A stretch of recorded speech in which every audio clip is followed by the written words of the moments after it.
தங்கராஜ் ரேவதி அவங்க அம்மா கிட்ட தன்னை மாட்டி விட்டதை நினைச்சு டென்ஷன் ஆயிட்டு, என்னடி நினைச்சிட்டு இருக்க உன் மனசுல எவ்வளவு கொழுப்பு இருந்தா நான் உன் புருஷன் உங்ககிட்ட பர்சனலா சொன்ன விஷயத்தையெல்லாம் அப்படியே கொண்டு போய் எங்க அம்மா காதுல போடுவேன்.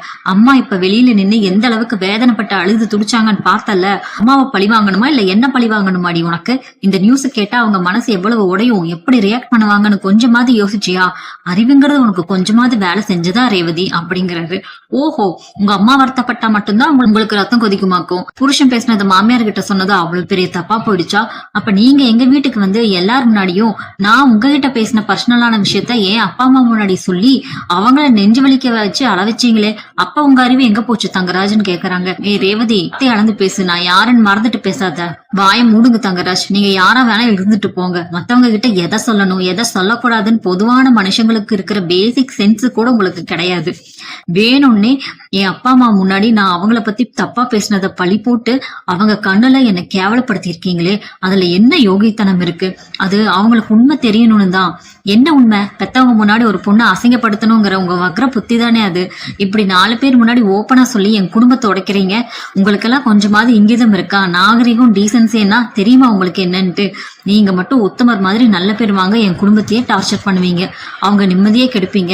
ஆனா நாங்க உங்ககிட்ட திருப்பி கேட்க கூடாதா? உங்க அம்மாவோட கண்ணீருக்கு இருக்கிற அதே வழிதான் என் அப்பா அம்மாவோட கண்ணீருக்கு இருக்கு. உங்க சுயநலத்துக்காக என் குடும்பத்தோட நிம்மதியை வச்சு விளையாட உங்களுக்கு என்ன உரிமை இருக்கு? ரேவதி இப்படி அதிரடியா பேசினது அவங்க கிட்ட தெரிஞ்ச தைரியத்தையும் பார்த்து தங்கராஜ் அப்படியே மிரண்டு போறாரு. ஒரு வார்த்தை கூட அவர்கிட்ட பேச முடியாம அவருக்கு தோணல. இனிமேல் என் முன்னாடி வந்து இந்த போலி நியாயத்தை எல்லாம் பேசாதீங்க, உங்க முகத்தை பார்த்தாலே எனக்கு அசிங்கமா இருக்குன்ட்டு கதவு பட்டார்னு இழுத்து சாத்திட்டு ரேவதி போயிடுறாங்க. தங்கராஜ் என்ன செய்யறதுன்னு தெரியாம அதிர்ச்சியில உறைஞ்சு போய் நிக்கிறாரு. தங்கராஜ் கிளம்பி போயிட்டாரு. ஆனா ராஜலட்சுமி ராகவனும் அவமானம் தாங்க முடியல. என்ன லட்சுமி இது? பெத்த பிள்ளையே நம்மள 4 பேர் முன்னாடி கேவலப்படுத்தி மாப்பிள்ளை வாயால அசிங்கப்பட வச்சிருக்கா. இவளையா பெத்து வளர்த்தோம்? இந்த காலத்துல பெத்த ரத்தத்தை கூட நம்ப முடியலையே. விடுங்க அவளுக்கு நம்ம மேல என்னைக்கு பாசம் இருந்தது? ராகவன் அதுக்கு, இங்க பாரு லட்சுமி, இப்ப நம்ம முன்னாடி நிக்கிறானே இந்த பாகியராஜ், இவனை மட்டும் நம்ம என்ன முழுசா நம்பிட முடியுமா? வெளியில எல்லாரும் பார்க்கும்போது அப்பா அம்மான்னு உத்தமன் மாதிரி உருகுறான். ஆனா இவனும் இந்த மலரும் நமக்கு பின்னாடி ரூமுக்குள்ள போய் நம்மள எந்த அளவுக்கு கரிச்சு கொட்டுறாங்களோ, நம்மள பழிவாங்கறதுக்காக என்னென்ன சதி பண்றாங்களோ யாருக்கு தெரியும்?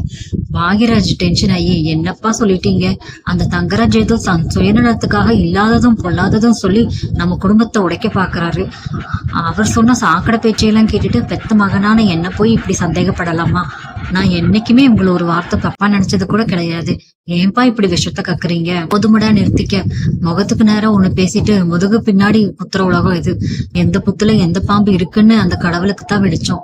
எங்களால இந்த வயசுல உங்ககிட்ட உதவாங்கிட்டு மனசுக்குள்ள அழுதுகிட்டு மட்டும்தான் இருக்க முடியும். வேதனையோட ரூமுக்கு போயிடுறாரு. ராஜலட்சுமி உடனே, எல்லாம் இந்த வீட்டுக்கு புதுசா வந்த பண்ண வேலை. இந்த அழகுமதி எப்ப இந்த வீட்டுக்குள்ள கால் எடுத்து வச்சாலும் அப்பவே என் குடும்பத்தோட நிம்மதி போச்சு. இவ வந்த பிறகுதான் என் புள்ள ரேவதியும் தலைகீழ மாறிட்டா. எப்ப பார்த்தாலும் அவளுக்கு போன் பண்ணி பேசுறது, அவ கூடயே சுத்திட்டு இருக்கிறதுன்னு. இப்ப இந்த மலரும் அவ பின்னாடியே ஆடிட்டு இருக்கா. ரேவதி முன்னெல்லாம் நம்மளை எதிர்த்து மூச்சு கூட விட மாட்டா. இப்ப அவ இந்த அளவுக்கு துணிஞ்சு வாய் பேசுறான்னா அதுக்கு காரணம் இவ சொல்லி கொடுத்த நச்சு பேச்சுதான். இவதான் என் 2 பிள்ளைகளையும் கெடுத்து குட்டிச்சவராக்கி வச்சிருக்கா. மலருக்கு பொறுமையே போயிடுச்சு. அத்தை, வார்த்தை அளந்து பேசுங்க. தேவையில்லாம மதிய இழுத்து இங்க பழிய போடாதீங்க. இங்க யாரும் சின்ன குழந்தைங்க கிடையாது. யார பார்த்தும் எதுவும் கத்துக்க வேண்டிய அவசியமும் இல்ல. எல்லாருக்கும் நல்லது கெட்டது பிரிக்கிற சுய அறிவும் இந்த வீட்டுல நாங்க படுற கஷ்டமும் நல்லாவே தெரியும். மத்தவங்க பேசுறதுக்கு அவளை காரணம் காட்டி நீங்க வீண் பழி சுமத்தி சண்டை வளர்க்காதீங்க அத்தை, அது நல்லா இருக்காதுன்னு சொல்லிட்டு வேகமா உள்ள போயிடுறாங்க. லட்சுமி மனசுக்குள்ளேயே, என்னடா இது, மலர் வர வர பயங்கரமா பேசுறா, ஒவ்வொரு வார்த்தையிலும் பொடி வச்சு முகத்துல அடிச்ச மாதிரியே பதில் கொடுக்கறா. இவளுக்கு இவ்வளவு தைரியம் எங்கிருந்து வந்தது? இவ பேச்சுல ஏதோ ஒரு பெரிய ஆபத்து இருக்கு. இவளை இப்படியே விட்டுட்டு அந்த வீட்டையே இவ கைக்கு மாத்திடுவா. முதல்ல இவளோட கொம்ப சீவி இவளை அடக்கி உடக்கணும்னு நினைக்கிறாங்க. இதுக்கு நடுவுல சுரேஷ் மதிகிட்ட நெருங்கலான்னு முயற்சி பண்றாரு. சுரேஷ் மதிகிட்ட வந்துட்டு, என்ன மதி இன்னும் அப்படியே உட்காந்துருக்க? அதான் வேலை போயிடுச்சுன்னு தெரிஞ்சிருச்சுல்ல, அதையே இன்னும் நினைச்சுக்கிட்டு இருக்க? ஃப்ரீயா விடு மதி. இப்படியே பேசிட்டு மதியோட கையை தொடுறாரு சுரேஷ். சுரேஷ் தொட்டதும் மதிக்கு எரிச்சல் தான் வருது. அவன் கையை தட்டி விட்டுட்டு, ஏன் மதி இப்படி பண்ற? நான் உனக்கு ஆறுதல் சொல்லலாம் தான் வந்தேன். நீ இவ்வளவு நாள வேலைன்னு ரொம்ப ப்ரெஷர்ல இருந்த. இப்ப உனக்கு ஒரு பிரேக் கிடைச்சிருக்கு. பேசாம 1-2 மாசம் நல்லா ரெஸ்ட் எடு மதி. ரிலாக்ஸ் பண்ணு, ஜாலியா இரு. அதுக்கப்புறம் வேலையை தேடிக்கலாம். ஓஹோ, எனக்கு வேலை போயிடுச்சேன்னு நான் சந்தோஷப்பட்டு கொண்டாடி ஜாலியா ரெஸ்ட் எடுக்கணுமா சுரேஷ்? என்ன ஒரு அருமையான யோசனை. உங்களுக்கு வேலை போனப்ப நீங்க ப்ரெஷர்ல இருந்தப்ப நீங்க இப்படித்தான் ஜாலியா ரிலாக்ஸா இருந்தீங்களா? மதி, நான் உன் நல்லதுக்காக தான் பேசுறேன். நீ ஜாப் இழந்துட்டு கஷ்டப்படுறியே, ஒரு புருஷனா உன்னை கன்வின்ஸ் பண்ணலான்னு ஒரு வார்த்தை பேசுனதா நீ என்னையே இப்படி ட்விஸ்ட் பண்ணி பேசுற. இந்த மாதிரி தேவையில்லாம பேசி பேசிதான் நமக்குள்ள எல்லா பிரச்சனையும் வருது. உன்னை எப்படித்தான் சமாளிக்கிறதுன்னே எனக்கு சுத்தமா தெரியல மதி. யாரு சுரேஷ் உங்ககிட்ட வந்து சமாதானப்படுத்திட்டு இருந்தா? நான் உங்களை வந்து எனக்கு கவுன்சிலிங் கொடுங்க கூப்பிட்டேனா? இல்ல நீங்களா என் ரூமுக்குள்ள வந்து என்னை இரிட்டேட் பண்ணிட்டு இப்ப ஏன் மேல பழிய போடுறீங்க? மதி, வேலை போயிடுச்சுன்னா எந்த ஒரு மனுஷனும் சோகமா தான் இருப்பான். ஏன்னா நான் அந்த வேலைக்காக என் உழைப்ப கொடுத்திருக்கேன், என் மெனக்கெடலை கொடுத்திருக்கேன். ஒரே நாள்ல எல்லாத்தையும் மறந்துட்டு என்னால உங்களை மாதிரி போலியா சிரிச்சுக்கிட்டு இருக்க முடியாது சுரேஷ். என் கரியர் எனக்கு எவ்வளவு முக்கியம். இந்த இழப்பு எனக்கு எவ்வளவு பெரிய வழியை தர்றதுங்கிறது என் இடத்துல இருந்து பார்த்தா மட்டும்தான் புரியும். சரி விடுமதி, எனக்கு புரியுது. நானும் வேலை இல்லாம இருந்தவதான். எனக்கும் அந்த ஸ்ட்ரெஸ் ப்ரெஷர் எல்லாம் தெரியும். அதுக்காக இப்படியே அழுதுட்டு உட்காந்துருக்க முடியுமா? இப்ப வேற வேலை இல்ல விடுமதி. சுரேஷ் மதியை மறுபடியும் கட்டிப்பிடிக்க ட்ரை பண்றாரு. நீங்க என்னதான் நினைச்சிட்டு இருக்கீங்க? என்ன காரியம் பண்ண பாக்குறீங்க இப்ப? மதி, மெதுவா பேசு. எதுக்காக இப்படி கத்துற? இது உங்க மாமாவோட பெரிய வீடு கிடையாது. ஒரு ரூம்ல பேசுறது இன்னொரு ரூமுக்கு கேட்காம இருக்க. இது ரொம்ப சின்ன வீடு. நீங்க சத்தமா பேசினா வீடு ஃபுல்லா கேட்கும். ஏன் பக்கத்து வீட்டுக்கு கூட அக்க வேற ஆணு வேற கேட்கும். கொஞ்சம் பொறுமையா பேசு மதி அப்படின்னு சுரேஷ் சொல்றாரு. என்னால பொறுமையா பேச முடியாது சுரேஷ். உங்களுக்கு கொஞ்சமாவது சென்ஸ் இருக்கா? சுய அறிவுன்னு ஒண்ணு இருக்கா உங்களுக்கு? நான் எந்த மாதிரி ஒரு இக்கட்டான சூழ்நிலையில மன உளைச்சல்ல உட்கார்ந்துட்டு இருக்கேன். ஆனா நீங்க என்ன நோக்கி எந்த அப்ரோச் பண்றீங்க? ஒரு பெண்ணோட கரியர் அழிஞ்சு போச்சு, அவன் நடுத்தருவுல நிக்கும் போது அதை ஒரு வாய்ப்பா எடுத்துக்கிட்டு அவங்கிட்ட நெருங்க பாக்குறீங்களே, நீங்களா ஒரு ஆம்பளையா? மதி, வார்த்தையை மீறாத. நான் உன்னோட ஹஸ்பண்ட் அண்ட் ஒய்ஃபா இருக்கணும், வாழ்க்கையை ஸ்டார்ட் பண்ணணும், ஃப்ரெஷ்ஷா ஆரம்பிக்கணும்னு கொஞ்ச நாளா என் பின்னாடி சுத்தி சுத்தி இதே பேச்சுதான் பேசிட்டு இருக்கீங்க. இப்ப எனக்கு வேலை போயிடுச்சு, நான் வீட்டுல முடங்கி கிடக்க போறேன்னு தெரிஞ்ச உடனே இது உங்க மாமா தங்கராஜ் கொடுத்த அட்வைஸ வச்சு என்கிட்ட சாதிக்க பாக்குறீங்களா? அது நீ தப்பா புரிஞ்சுக்கிட்ட. நான் எதுவும் தப்பா புரிஞ்சுக்கிறேன் சுரேஷ். உங்க மாமா எது சொன்னாலும் அப்படியே நம்பிட்டு வந்து எங்க இப்படி நடப்பீங்களா? ஒரு நல்ல புருஷனுக்கு என்ன அடையாளம் தெரியுமா? தன் பொண்டாட்டி ஒரு கிரைசிஸ்ல இருக்கும்போது அவளுக்கு மென்டல் சப்போர்ட்டா இருக்கணும். அவளோட வேலை ஏன் போச்சுன்னு விசாரிக்கணும். இல்ல அவளுக்கு வேற வேலை ரெடி பண்றதுக்கு துணையா இருக்கணும். அதை விட்டுட்டு இப்ப வந்து இப்படி நடந்துக்கிறது உங்களுக்கு வெக்கமா இல்லையா? மதி, பிளீஸ் கொஞ்சம் கூலா இரு. நான் என்ன சொல்ல வரேங்கிறத முழுசா கேளு. என்ன சொல்ல போறீங்க சுரேஷ்? நம்ம 2 பேருக்கும் ஒன்னா வாழணும், அதானே? நான் உங்ககிட்ட எத்தனை தடவை சொல்லியிருக்கேன், எனக்கு என் கரியர் முக்கியம்னு. என் ஜாப் தான் என்னோட அடையாளம். அதை நான் அவ்வளவு நேசிச்சேன். இப்ப என் வாழ்க்கையில் இவ்வளவு பெரிய பேட் டைம் ஓடிட்டு இருக்கும் போது உங்களுக்கு மட்டும் எப்படி சுரேஷ் இது குட் டைம் தான் தோணுது?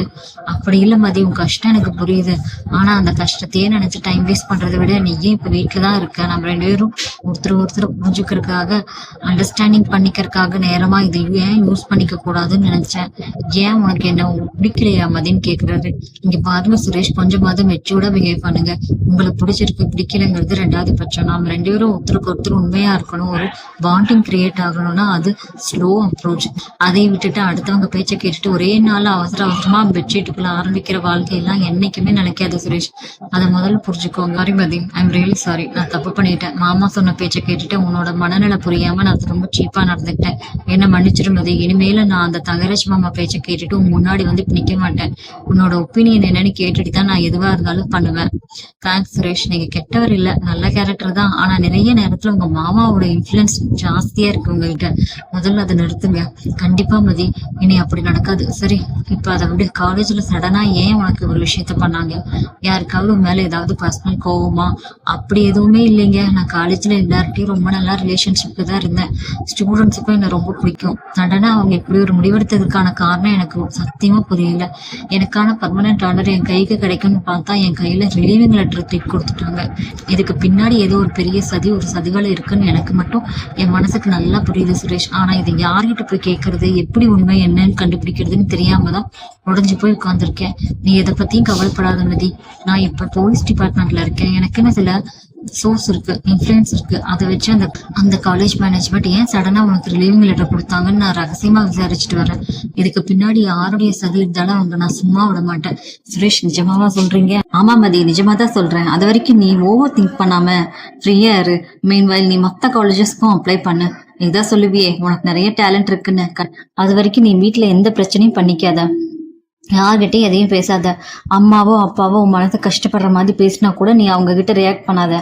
உனக்கு எதுவா இருந்தாலும் என்கிட்ட வந்து டைரக்டா சொல்லு, நான் பாத்துக்கிறேன். சரியா? இப்ப நிம்மதியா தூங்கு. சுரேஷ் இப்படி பேசினது மதிக்கு ரொம்ப சப்போர்ட்டிவா இருக்குது. அவன் மீது அவனுக்கு ஒரு புது மதிப்பே வருது.